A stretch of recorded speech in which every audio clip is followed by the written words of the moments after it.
Well, good morning, good afternoon, or good evening, wherever you are. Thank you for making AP Psych a part of your day. Hey, Chapter 3, Biological Bases of Behavior. Let's go. This chapter is going to start with the neural chain. And the neural chain that we're going to present is the super simplified way that neurons communicate. There's this complex neural network of endless combinations of neural activity.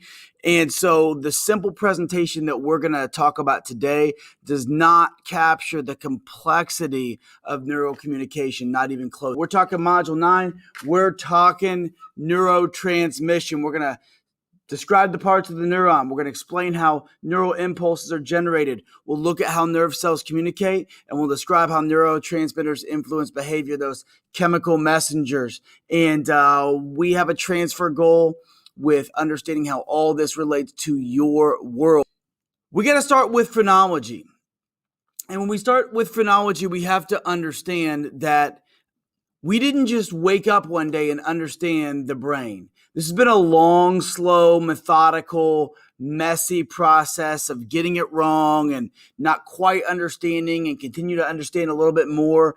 It would be easy for me to present and roll out phrenology and talk to you about Franz Gall, this early 1800 German physician that studied bumps on the skull in order to supposedly reveal mental strengths or weaknesses, character traits. You can look at the picture up there. There's a spot in the brain for benevolence, right? Well, that obviously was not true.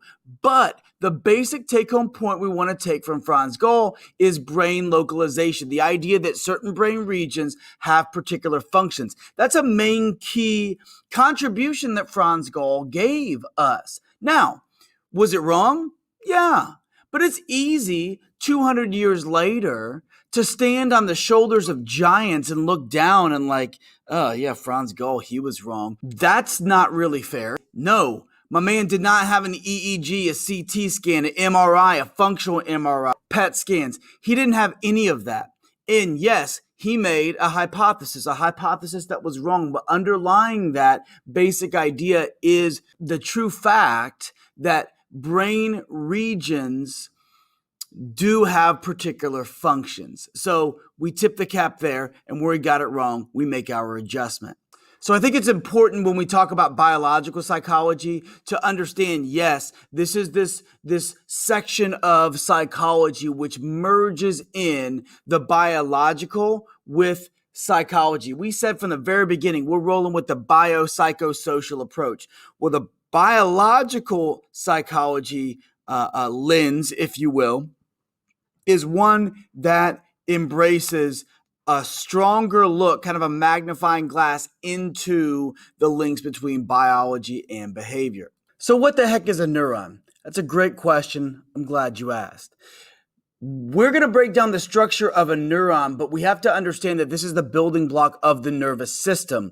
And in order to understand the nervous system as a larger concept, as a larger reality, we need to understand the building blocks. So a neuron, quite simply, is a nerve cell. It's a specialized cell in the nervous system that receives messages, that sends messages, and they're one of the messengers of our body. And they have a special structure, and we're going to break down each and every one of these structures moving forward. A neuron has what you call soma, or a cell body, and then it has branching fibers. When we look at that, we can first begin to look at the dendrite. We say dendrites detect and axons announce. What that means is the dendrite, being a branching extension of a neuron, it detects messages and then it conducts impulses toward the cell body. When we're talking about the axons announce. It's a fiber attached to the cell body, and its job is to carry messages out to other cells, right? So the axon's doing the talking, the dendrites doing the listening. Myelin sheath, it helps to insulate the neuron. It helps to protect the neuron. It speeds up neural messages. When myelin sheath begins to deteriorate, you have neural communication that is slowed. And this can result in MS, multiple sclerosis, because essentially what happens is communications to muscle slow, and that can eventually lead to loss of muscle control. So you can see here in the picture, the myelin sheath covers the axon, right? Increasing neurocommunication. Well, what happens when the axon fires? Well, when the axon fires, first of all, we say it's all or none, right? When the axon fires, it's kind of like turning on a light bulb. If you turn on the light bulb like halfway, the lights don't kind of come on.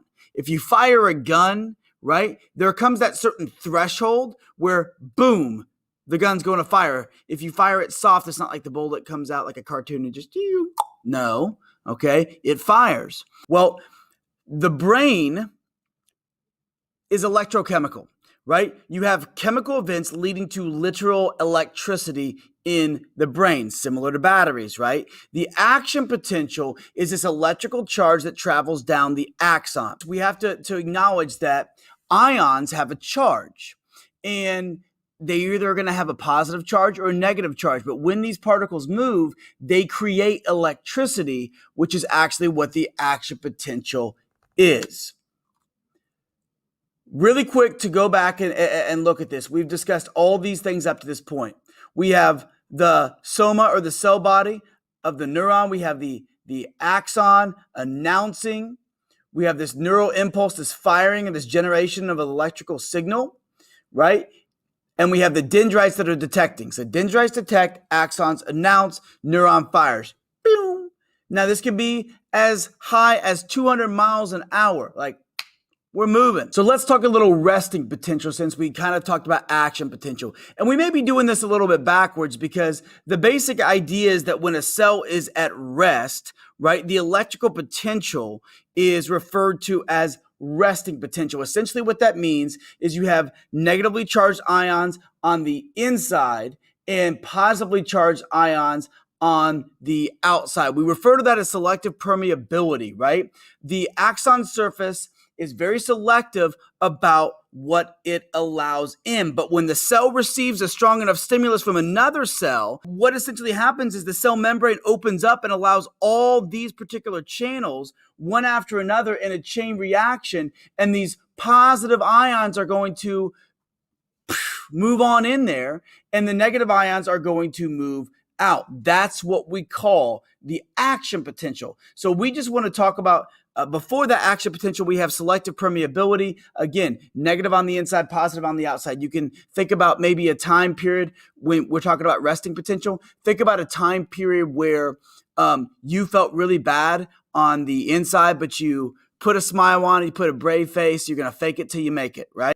You could draw a parallel between that and resting potential. So here's what happens when a neuron fires. You can think of that axon almost like, you can think of it like sausages being linked together, right? And that first bit of that axon is depolarized, so that opens up. So that selective permeability is now allowing those positive on the outside ions to go in, and those negatives are going out. This is what we call, it's just like dominoes. Go straight down, and it emits those ions with that positive charge that are typically on the outside. Now, it doesn't stay that way. Eventually, things get back to where they were, and that's referred to as the refractory period. When those channels close, right, positive ions are pumped back out, and the selective permeability is restored to its original state, right? The idea of what does it take to get a neuron to fire, that is what we call the threshold. If those excitatory signals are more than the inhibitory signals, right, that's what we call an action potential. Here's a picture of action potential. As we see, we talked about the idea of all the way down the axon. When this action potential happens, there's this electricity. And again, those positive sodium ions are coming in, right? So how do neurons communicate? Look, there's so many neurons in the body that you can't see when one neuron begins or one neuron ends unless you have a microscope. So it used to be thought that dendrites and axons actually physically touch, but the truth is they don't actually physically touch. It's really close, but there is a gap, what we call the synaptic gap or the synaptic cleft, or what I just call the synapse. This is the meeting point between neurons, right? It's kind of the water cooler in the office where people come to kind of communicate and have a meeting point. This is how the axons talk to the dendrites. The synaptic gap is less than 1/1,000,000th of an inch wide. So what are these chemical messengers that are communicating across the synaptic gap? Well, those are called neurotransmitters. And we are going to be talking about a lot of neurotransmitters. They're very important. If you break down the term, they transmit neural messages. Always allow the term to help you understand the term. And one thing I'm just going to talk about very quickly, there's a lot of vocab terms in this chapter, like a lot. But it's really not all that daunting if you just kind of create some flashcards and within your vocabulary, just review them a little bit each and every day. You will be surprised at how quickly you will pick up on these vocab terms and how quickly that will help you conceptually understand our content. Well, we do want to talk about after these chemical messengers that cross the synaptic gap between neurons, after they carry whatever message that we'll talk about here shortly, there is this process of reuptake where the sending neuron reabsorbs the excess neurotransmitters and kind of brings it back down to what it was before the communication. Here are some examples of some neurotransmitters that are some of the most influential, the neurotransmitters that influence our behavior. It's important to also understand how drugs and other chemicals affect our neurotransmission. You've probably heard of a lot of these, say, for example, like adrenaline.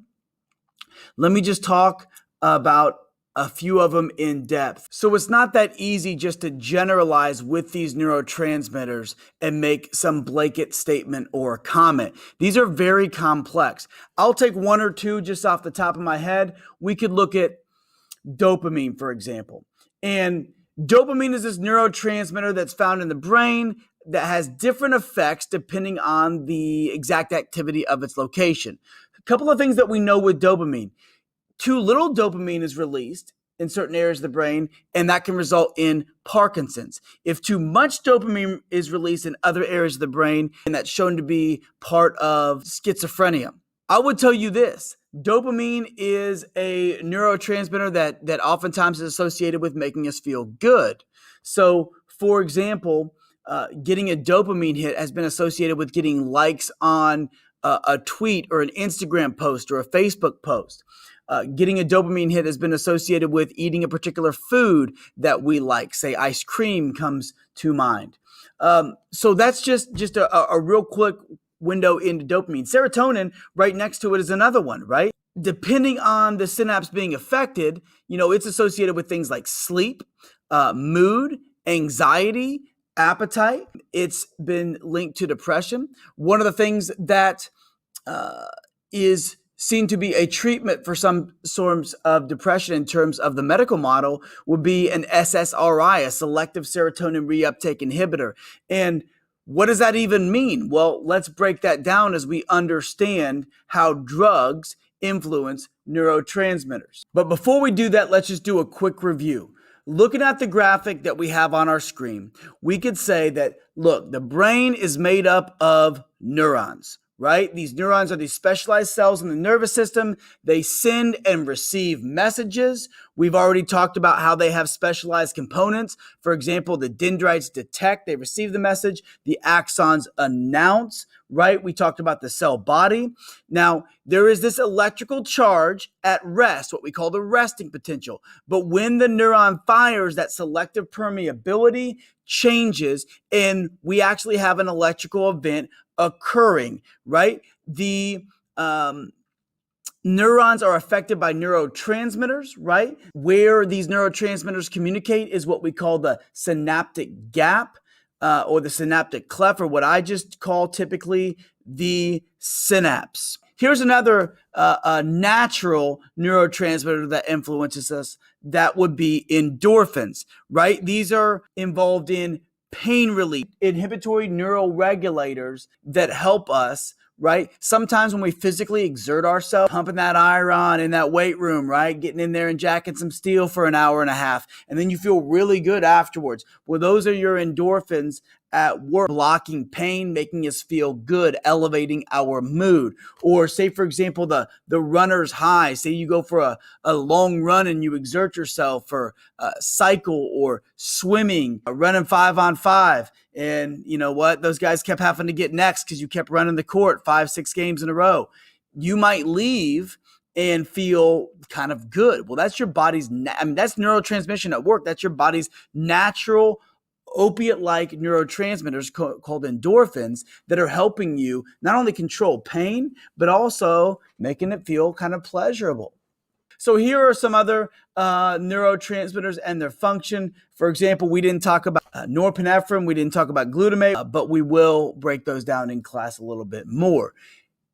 Look, we have, when we're talking about these drugs, there's agonists and antagonists. The agonists are going to mimic a natural neurotransmitter's effects. The antagonists are going to block that neurotransmitters effects, or essentially block the function. So when we think about antagonists, we mentioned SSRIs earlier, selective serotonin reuptake inhibitors. They block the reuptake of serotonin, but the effect of that is to actually leave more serotonin in the synapse, which binds to those receptor sites, and eventually the more serotonin in the synapse can improve and elevate the mood of someone who needs that SSRI. So what happens when you alter your neurotransmission with drugs? Well, in the case of, say, for example, opiate drugs, when you flood the brain with opiate drugs like heroin or morphine, the brain might stop producing its own natural opiates, right? When you suppress the body's own neurotransmitter production, there does seem to be a biological price. And so say, for example, when we talk about withdrawal may result in what we would say intense discomfort because the brain is used to these natural opiates, if that makes sense. So one of the key points we want to take away is that there is kind of this natural cost to artificially putting chemicals in the brain, because essentially what happens is the brain might stop producing its own natural opiates. So thank you for staying with me. When you conclude, you should have described the parts of the neuron, explain how a neural impulse is generated, describe how nerve cells communicate, and essentially know about neurotransmitters, agonists and antagonists, how they influence behavior and how they communicate at the synaptic gap. It's been a great time here with you.